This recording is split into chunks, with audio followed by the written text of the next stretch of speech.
Hey, welcome back. This is Coach Kat, and I'm here to talk to you about the sixth reason out of the 7 reasons why coaches give up too soon. And as always, I just wanted to remind you to go to classwithcat.com to check out the one pattern that allows me to predict whether a coach will be successful and how quick. It's super powerful, and just the awareness alone of what I'm about to teach you there can help you out tremendously. So, if you're ready, let's take a look at the sixth reason for why coaches give up too soon. And that is comparison. So, before I dive in and give you some examples, I want to invite you to see if you can recognize this in your own practice. Have you compared yourself? How did that go? What did it do for you? And just bring the awareness into it. So, the first way we use comparison in a negative way to impact how long we stay in the game is by creating fictional stories to keep ourselves out of the game. What this means is basically just a fancy way of saying we project our fears onto the future. Instead of creating the best outcome and the best scenarios, we tend to allow our fears to dictate what the future could look like for us. And that causes a lot of hesitation, causes a lot of doubt, and causes a lot of procrastination. So if you're caught up in this one, I want to invite you to take a look at it. Another thing that happens that I notice with coaches is that they surf the media to gather proof for why they can't do it. And here's what I mean by it. We have people that we look up to, and it's a great thing, especially or only if you do it to get inspired. If you see what's possible and they give you that wind in your sail that you need to push yourself to get out there.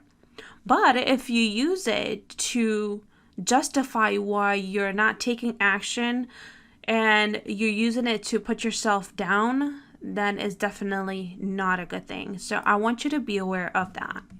Also, having unrealistic expectations, comparing your step 1 to someone's step 20. And this goes kind of hand in hand with the other one, but here is more about what you expect from yourself to do in the next, 3 months, 6 months, or a year. And we usually use people that have been in the game for decades to justify how bad we're doing. And here's the thing. The only time that I say that comparison is a good thing is when you look back at who you were yesterday and you improve on your performance based on that. And the way I explain this concept is, even if athletes, because I know this comes to mind a lot, when people talk about, comparison and what I just said, they're like, well, hold on, aren't people in games competing against other people?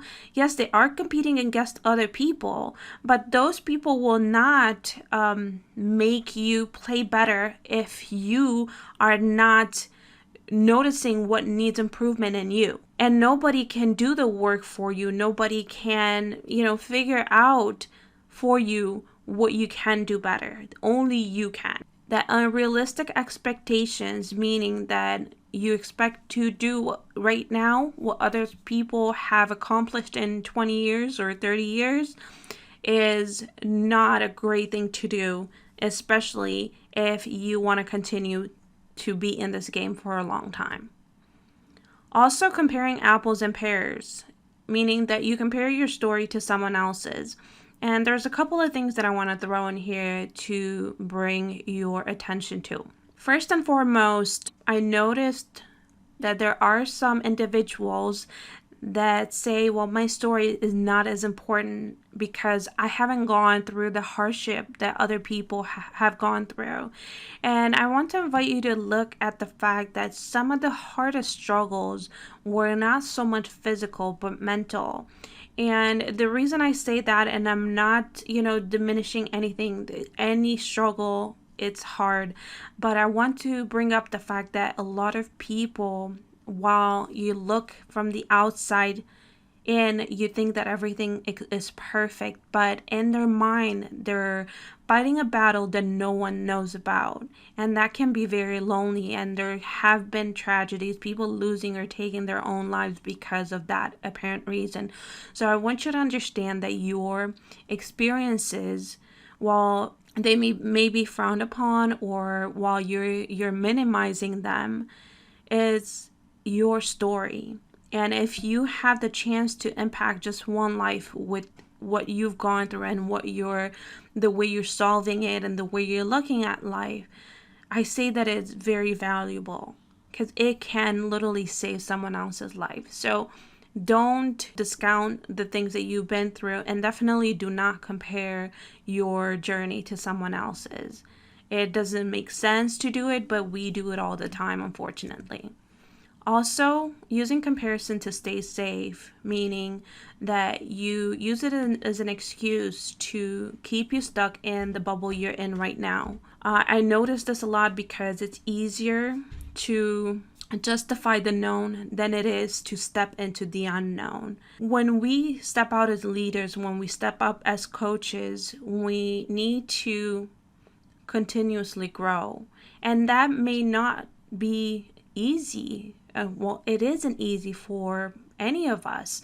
But the truth is, when we do step outside of the comfort zone, we can be the light for others. But because we use comparison, we say, I can't do it because those people have done better things. They've been taking bigger steps. Mine are so insignificant. So you start judging yourself. You start, once again, discounting your story and making yourself feel small. But the truth is, you are just a magnificent creature, just for the fact that you're here. And I want to bring up the fact that no matter when, there will never be another one of you. Not in the past, not now, and there will never be another one in the future. So your story and the way you think, the way you perceive life, the way you do things, the way you feel your emotions, and the way, just everything about you, you're as unique as your thumbprint.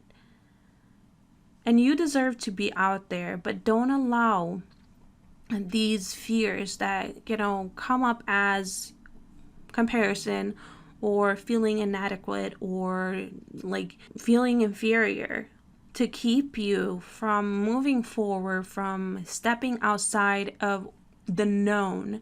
Because literally that's really all the stretching is going beyond what you know right now. And don't allow the fears and the doubts and the worries and the not enoughs and all the other things that show up to keep you from realizing what you can truly be. And you are enough the way you are right now. But just as anything in this universe, we're meant to grow. So by staying in the same spot is literally you're going against the laws of the universe. So go with it, explore, start becoming more curious about what's possible for you.